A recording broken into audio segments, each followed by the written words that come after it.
Honor. I'm here providing representation for Marshall Ike, who has pleaded not guilty to 84 counts of breaking and entering and 1 count of stealing under the Queensland Criminal Code. At this hearing, I will submit that Your Honour should exercise your discretion and exclude all admissions made by Mr. Ike on the grounds of both fairness and public policy. Starting first with the public policy discretion, the police responsible for arresting Mr. Ike acted in either deliberate or reckless disregard of the responsibilities outlined in the Police Powers and Responsibility Act, also referred to as the PPRA. After police arrested Mr. Ike, they then proceeded to drive him through the neighbourhood for a considerable period of time, questioning him about a total of 84 houses which had been broken into in the past. My client confessed to breaking into all 84 of these houses. This seems to be a very clear case of gratuitous concurrence, which is defined by the Queensland Supreme Court Bench Book as the tendency for a speaker to agree with the proposition put to them, regardless of whether the speaker truly agrees with it or even understands the proposition. It also acknowledges that an Aboriginal person is likely to gratuitously concur with the proposition put to them as a means of conveying cooperation and avoiding conflict. As well as demonstrating what seems to be a complete lack of cultural competency, police have already breached several provisions of the PPRA at this early stage of the investigation. It should have been obvious to the police at this point that Mr. Ike was an Aboriginal or Torres Strait Islander child. This suspicion obliged the police under sections 420 and 21 of the PPRA to refrain from questioning my client until he has spoken to a support person, and their support person is present for the questioning. Police are also breaching section 431 by proceeding to question Mr. Ike without providing him with a caution on his right to remain silent as outlined in section 26 of the Police Powers and Responsibilities Regulation. Nor was my client given the right to communicate with a friend, relative, or lawyer as required by section 418. All of these are particularly serious breaches, especially considering my client's age and vulnerability. When the police finally took Mr. Ike to the police station, they took him to a room with a social worker, which they told him was to be his support person. Despite this poor attempt to comply with section 420 to 421, the dictionary definition in Schedule 6 does not define a support person to include a social worker. As well as this, section 421, subsection 2, states that the support person must be selected by the child before questioning begins. Mr. Ike was never given the chance to select someone to act as his support person. Adding to the seriousness of this breach, my client was only given a few minutes with his support person before the interview commenced, and the only advice he was given was to answer all of the police's questions.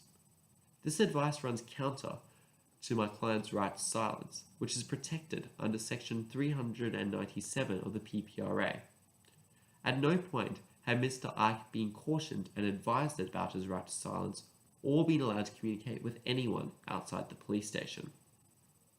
Combined with these breaches, the record of the interview does not comply with the requirements set out in section 437 of the PPRA.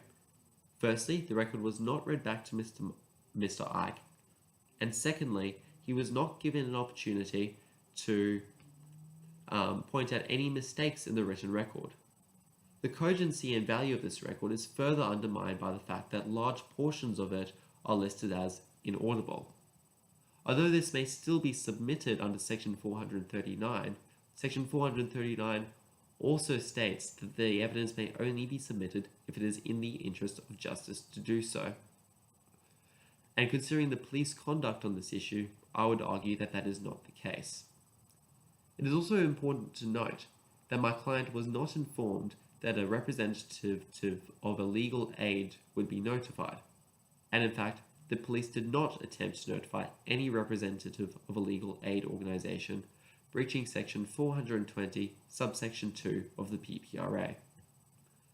Justices Stephen and Atkin in the case Bunnings and Cross summarise the High Court's reasoning when it comes to public policy discretion.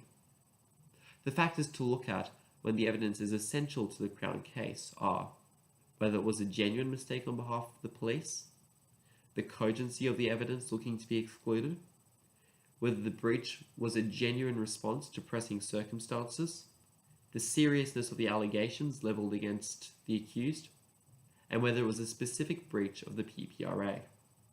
Your Honour, there's a very strong case to be made here that this evidence should be excluded on the basis of public policy. The most generous interpretation of the seriousness and sheer number of the breaches of specifically the PPRA is recklessness on behalf of the police officers. This significantly undermines the cogency of the evidence. Combined with this, there is no reason to believe there were any particularly pressing circumstances which caused the breaches.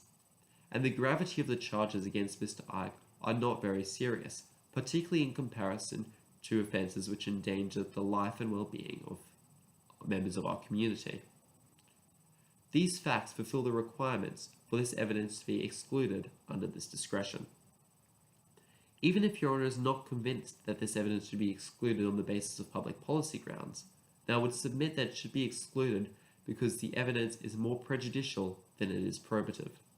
First identified in Christie and later being affirmed in Australia by Lee, I submit that the cogency of this evidence is very low, and admissions made by Mr. Ike were not genuine and were likely the result of both gratuitous concurrence and the way police handled the questioning process.